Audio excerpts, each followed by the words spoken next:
Today on City Cast Chicago, we all got them mortifying stories we don't want anyone to know. But instead of burying those deep, deep down, author and humorist Samantha Irby has made a whole career out of using her bathroom disasters and horrific dating stories to make us laugh. Her new essay collection, Quietly Hostile, is out today, and she tells me how Chicago's lit scene shaped her and how you turn personal horror stories into comedy gold. And you know Sam keeping it real today, so this one's definitely got some colorful language. It's Tuesday, May 16th. I'm Jacoby Cochran, and this is What Chicago's Talking About.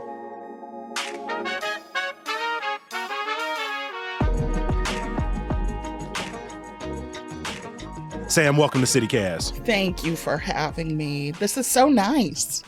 No, you are so nice, which honestly, if someone just read your writing, they might think that you might not be approachable. But again, from all the interviews I've had, just like your writing, you are so open, so forthright, so damn funny. And so it really is a privilege. I first came to your work via your hilarious and very real blog, Bitches Gotta Eat, right? Man, you are an OG. Some people don't even know that I had that blog. It feels like, with that, your presence in Chicago's live lit scene is where so many of the genesis of these books come from. Mm-hmm. You recently described the entirety of your work as like oversharing. What can people expect when they pick up one of your essays or one of your books? Well, they can expect to do an instant deep dive into my various neuroses. They can expect a lot of swear words. I'm getting a little less sweary as I get older. I think that like old Black people conservatism is creeping in. You know what I mean? Like where it's like not conservative, but it's like how your dad is, where he's like, I'll read the Sun-Times and vote for the Democrat, but pull your pants up. It's like that. I would never tell anyone to pull their pants up, but like inside I'm pulling up my own pants. The curmudgeon is solidifying. Yes. Yeah, but I still am like I'm nice and I'm like happy to meet people and all that stuff, but still like deep down, I'm a mean old man. And what else? And they can expect like a lot of potty humor, a lot of toilet jokes and body stuff that's not just like toilet jokes as a metaphor. You really mean talking about taking shits. I really mean in the the car, on dicks, on the side of the road. Yes, I really mean that. Like my book is like spreading my ass cheeks and shooting hilarious diarrhea all over people. Yeah, that's an honest assessment of my work. Mm-hmm. It really is. You get into relationships. You get into what it was like to lose your parents early. You get into what it means to grow. One of your early collections just is this, I'm 30 now, and these are all of the things that I'm working on, not working on, dealing with. It's been 10 years since your first collection, Meaty, dropped, the original drop. What did you learn from that process? Why did you want to talk about these outrageous, intense, and deeply personal stories? Well, I think starting out like blogging and having kind of like a community, right? Like of people who were like reading my stuff, it like felt very safe. And I started my blog to impress this dude, right? That I wanted to think I was interesting. And he did, and we dated, and it was whack. And so, like, after that, I was like, oh, forget it. I don't need to write anymore. Like, mission accomplished. But my friends, like, made me keep blogging. And, like, I think, when you're in your own little echo chamber and like you're meeting people and you're like making friends over the internet, it was like, it felt like that was the payment or the reward for like being honest. And then like once you kind of take the lid off, it feels like disingenuous to go back. I Like feel that.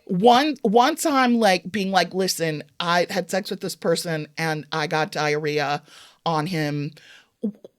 You can't walk that back. You know what I mean? I can't be acting like demure after that, right? I can't be like coquettish, like, no, I'm not going to talk about that. So it's like, once I realize like nothing bad happens, and also like maybe people maybe people in my own life understand me better, and like, I get the response from people who are like, I see myself, or I've never heard anyone talk about the same thing I'm going through publicly.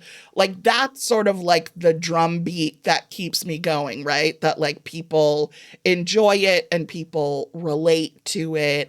I mean, I remember going through media and like with most of your writing, some of these lines, they just grab you, right? An essay starts off like, I was 19 and lived in a fucking crack house. One chapter is called, Sorry, I Shit on Your Dick. There are stories, recipes, list of to-dos and don'ts, self-deprecation. Are there any things that are off limits in your writing? I don't reveal other people's secrets, right? Like I would never reference anyone in a book without their permission or knowledge. Unless it's like, somebody I don't fuck with anymore. And then it's like, well, I'll give you a different name. But like, fuck you. I'm writing about this. I mean, honestly, like the practical thing is like, I don't want to get my publisher sued, right? Like that's crazy. And I just don't want to damage the trust anyone has in me and our friendship if I'm like, oh, you told me this big secret. Well, I figured out a way to like make it really hilarious for people who aren't you. And I put it in a book behind your back. I don't do that. And like anything, like I have some deep like wounds that have not healed that I won't like pour salt in on the page, right? Because like it feels painful to me. So there are some things that I keep just for me and my brain at like 2 a.m. when I can't sleep and it's time to like think of all the reasons why I'm terrible. Like those things I keep to myself.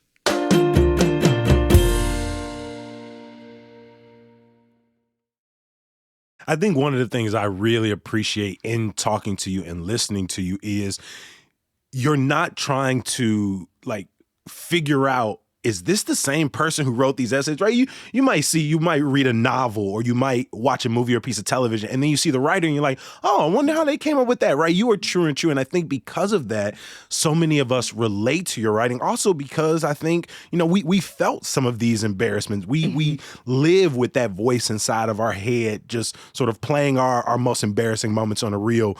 Would you advise younger writers and storytellers to also mind these experiences in a way?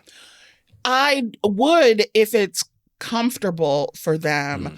I think like maybe my first piece of advice when writing about yourself is, I mean, not that I'm all knowing, but truly do not put anything out in the world that you couldn't handle being like broadcast on CNN, right? So I would say if you're writing about yourself to really make sure that it's the kind of thing that you can handle other people knowing. Like sometimes I forget about like the things I've put in books and someone will say something and I'm like, oh my God. Oh yeah. Okay. Yeah. I did say that. Okay. Let's talk about it. But I think part of what has driven my work is that it feels to me now, who knows whether like it really has worked out this way in my brain, but it feels like getting these things out and having other people relate to them sort of like alleviates some of the deep well of shame that I carry around. And I feel like other people, it's gotta free something in them too, right? Like if we're talking about it. And I think we as like human beings like do each other a disservice by not talking about some of the tough stuff. Like I understand the like, oh, I'm on my grind and you know, like all that. I get it. But it doesn't help someone who's like not doing that great and feeling alone. And so I do think like we all benefit from telling each other exactly what the fuck is going on. Because it can, when you have a problem or you have a feeling, it can feel like so lonely. And it's like good to know that someone else is out there like feeling the same horrible thing you're feeling, so you feel less alone. And like really, we can't all be like analysts. We can't all be journalists. Like there are some people who just have to like chronicle the human experience. And so if you feel like moved to do that, I think people should. I mean, honestly, like you are an endless source of material, right? Like your life. And I mean, the bonus, and this is why I do it, you don't have to do any research. You just write whatever you want. Whether it's what you've been diagnosed with, whether it's your relationship with your parents, whether it's thousands of people watching your daily chronicles of Judge Mathis. You really play to your interests. One excerpt from your newest essay collection, from an essay called Please Invite Me to Your Party. And it's the closing. I don't feel bad sharing this with people, not only because the book is out, but you also shared this in a essay that you published. This is how it goes. So you'll invite me, right? You're going to text me the address and your favorite brand of tequila, right? I need to be invited more than anything I've ever needed in my life because trust me, I really am great at a party. Seriously, though, invite me. I'm the greatest party guest there is, especially since I won't come. Right? It feels like as somebody who is both an oversharer, unapologetically themselves, you also openly talk about, like you said, dealing with shame, with isolation and depression.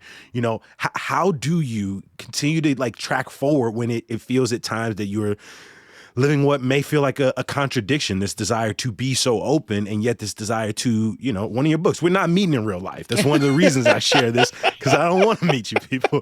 Can you talk a little bit about that? Yeah, I mean, I think it comes down to like, I have, you know, jokes and talents or whatever that I would like to give to the world.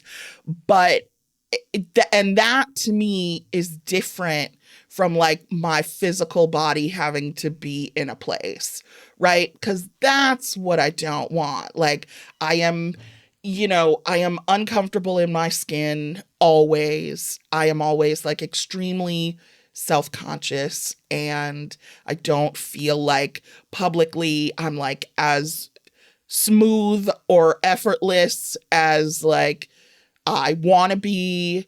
And so like the difference to me is like, yeah, I would, if I could like just send my brain, I don't know, maybe my head out into the world, then that would be great. But because like the rest of me has to come with it, I am never like relaxed in public. I sometimes don't even feel relaxed at home. I'm a huge part of Chicago's current live lit and storytelling scene, and so you still an OG in these streets. I'm telling you. Well, that makes first of all, I'm so glad, because wasn't a lot of brown faces doing this. Grown folk stories wasn't that huge. I know it is now.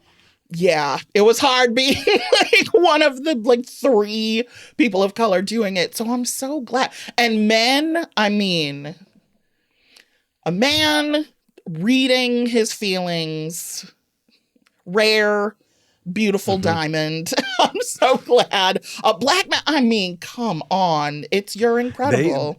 They're out here. I'm so thrilled. More and more are coming to the scene. Oh, good. My last question to you before I let you go, Sam. I know you're living in Michigan now, but you're doing an event with a great friend of ours at WBZ, Greta, the homie and the host of Nerdette. What does it mean to not only be back in Chicago? I know you're originally from Evanston, but just how important is the Chicagoland area to your career, your work? Oh my God. I mean, the most important, I don't have a college degree, which is a hang up of mine that you will be intimately familiar with if you read my stuff, because I can't get over feeling dumb. So my education is from Evanston Township High School. You know what I mean?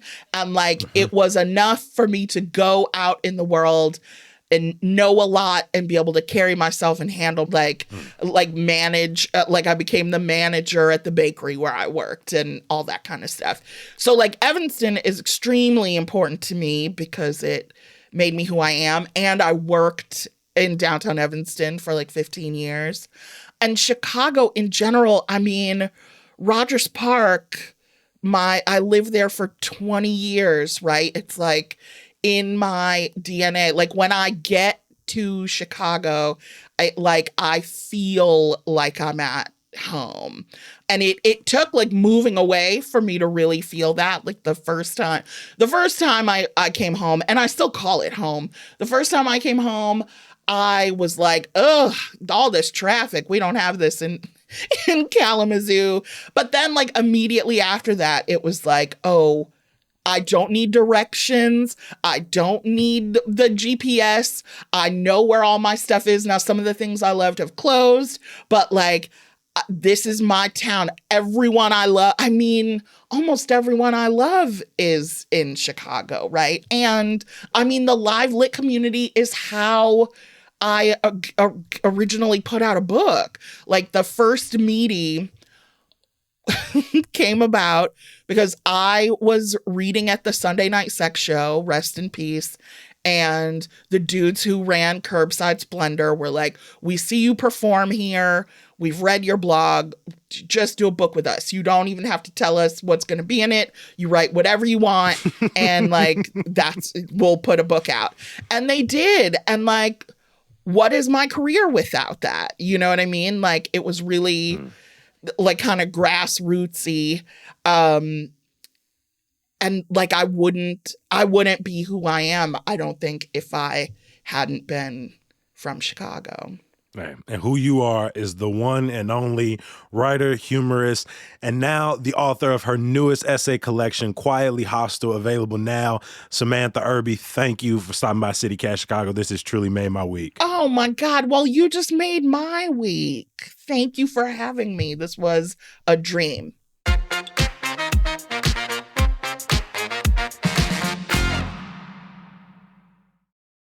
Before I let you go, a little bit of news, y'all. State lawmakers are set to tackle a packed agenda in the last week of the spring legislative session, including unresolved budget issues, a proposal to help the Bears move out of town to the burbs, ethics reforms, and possible funding for the growing number of asylum seekers in Chicago.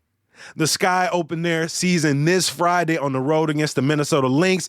Yeah, it was a tough offseason for the team that lost 4 of their 5 starters, including the champs, Courtney Vandersloot and Candace Parker. And some good news. Chicago Cabaret Week continues tonight at City Winery near Fulton Market with a great performance from Lynn Jordan and the Shivers. For a full schedule of events this week, see the show notes. As always, we appreciate you for listening. Make sure you're following along with the best damn newsletter in this city. Hey, Chicago. Subscribe now at chicago.citycast.fm. And please rate and review the podcast wherever you listen. Helps more people find CityCast. I'm going to talk to y'all bright and early tomorrow. Please join me. Peace. And she bought the 1-ply kind. I was like, I'm bitch, I'm not a vagrant. I need luxury butt wipes. Get out of here. That was the only time when I met someone in a signing line where I was like, I don't know how to fight, but I would try to fuck you up if I could. Get out of here with that. Do you read all the problems my ass creates for me? You think I'm just disrespecting it? 1-ply. I don't want a ass cheeks full of crumbs. Like, all you have is just like dingleberries of tissue paper in between your butt cheeks. Like, Charmin Strong or get the fuck out.